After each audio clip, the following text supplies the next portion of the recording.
இப்போ பிக்மெண்டேஷன் சொல்லும் போதே இன்டிமேட் ஏரியாஸ்ல டார்க்கா தான் இருக்கும், அதுதான் நேச்சர் அப்படின்னு சொல்றாங்க. அப்புறம் ஏன் அதை வந்து இப்பெல்லாம் லைட்டன் பண்ணணும்னு நினைக்கிறாங்க ஃபர்ஸ்ட், அண்ட் செகண்ட் திங் அப்படி லைட்டன் பண்றதுனால ஏதாவது இஷ்யூ வருமா? ஒன்று மெயினாக தெரிஞ்சுக்க வேண்டிய விஷயம் என்ன அப்படின்னா, ஜென்ரலாக இருக்கக்கூடிய பாடியில் இருக்கக்கூடிய அதே கலர் தான் வந்து அங்கே இருக்கணும்னு அவசியம் இல்லை.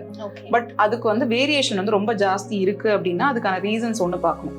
ஒன்று வந்து it can be because of dry skin. ரொம்ப எக்ஸசிவ் வாஷ் யூஸ் பண்ணுறதுனால, கரெக்டாக மாய்ஸ்சரைஸ் பண்ணாததால ட்ரை ஆகுது, டார்க் ஆகுது, இல்லை ஃபங்கல் இன்ஃபெக்ஷன் வந்து அந்த ஃபங்கல் இன்ஃபெக்ஷனே போயிருக்கும், ஆனால் அந்த டார்க்னஸ் மட்டும் இருக்கும். கொஞ்சம் வெயிட் ஜாஸ்தி இருக்கவங்களுக்கு ஃப்ரிக்ஷன்னால டார்க்னஸ் வரும். ஸோ இந்த மாதிரி டிஃப்ரெண்ட் ரீசன்ஸ் ஃபார் டார்க்னஸ் இருக்குது. அதை வந்து லைட்டன் பண்ணுங்கிறது அவங்களோட இண்டிவிஜுவல் ப்ரிஃபரன்ஸ். ஸோ இப்போ ஒருத்தவங்களோட ட்ரெஸ்ஸிங் அந்த மாதிரி போடணும், இல்லை எனக்கே பிடிக்கல, எனக்கு வந்து ஹெல்த்தியாக இருக்குல்லன்னு தோணுது, ஸோ எனக்கு ஒரு ஹெல்தி ஃபீல் வேணும்னா everywhere the pigmentation should be gone, இந்த மாதிரி ஒருத்தவங்களோட ரிக்வயர்மெண்ட் மாறும். ஸோ அந்த ரீசனுக்காக அவங்க லைட்டனிங் எடுக்கணும்னு நினைக்கிறதுல தப்பு இல்லை. அதை லைட்டன் பண்ண முடியுமானா கண்டிப்பாக முடியும். பட் அதில் எக்ஸ்பெக்டேஷன் தான் ரொம்ப முக்கியம்.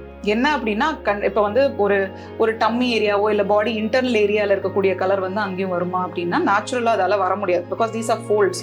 ஸோ அதால் ஒரு லெவல் வரைக்கும் தான் லைட்டன் பண்ண முடியும். அதுக்கு மேலே கம்ப்ளீட்டாக ஈக்குவலாக ஆகும் எல்லா இடத்துலையும் பிக்மெண்டேஷனா, that is not realistic expectation.